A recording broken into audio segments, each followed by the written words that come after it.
দুনিয়ার কোনো কিছু হাসিল হয়ে যাওয়া এটা সফলতা নয়। একজন মুমিন মুসলিমের মর্যাদা আল্লাহর কাছে এক পাল্লায় যদি একজন মুমিন মুসলিমকে রাখেন, আরেক পাল্লায় পুরো পৃথিবীকে রাখেন। কেউ যদি পুরো পৃথিবীকে ধ্বংস করে দেয়, এটা আল্লাহর কাছে অত বড় অপরাধ নয়। একজন মুমিনকে যদি কেউ হত্যা করে, এটা যত বড় অপরাধ।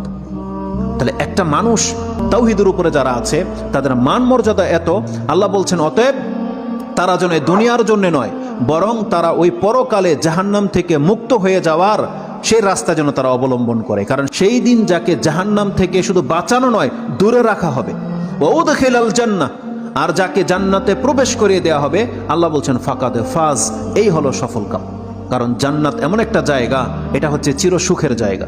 একবার শুধু কোনো ব্যক্তিকে জান্নাতে ঢুকিয়ে দিলে জীবনের যত পেরেশানি আছে সব দূর হয়ে যাবে, সব দূর হয়ে যাবে। তাহলে পরকালের ব্যাপারটা হচ্ছে এমন। আল্লাহ বলতেছেন সেই দিন যাকে জান্নাতে ঢুকিয়ে দেওয়া হবে, আল্লাহ বলছেন এই ব্যক্তি হচ্ছে সফল কাম। তাহলে এই সফলতা আসবে কিসে? একমাত্র আপনার ঈমান, তাওহীদ। আপনি আল্লাহকে মেনে নিয়েছেন, আল্লাহর বান্দা, আপনি আল্লাহর সাথে শিরিক করেন না, এমন প্রত্যেকটা ব্যক্তি সেই জান্নাত সে পাবেই পাবে। এটা আল্লাহ ওয়াদা করেছে।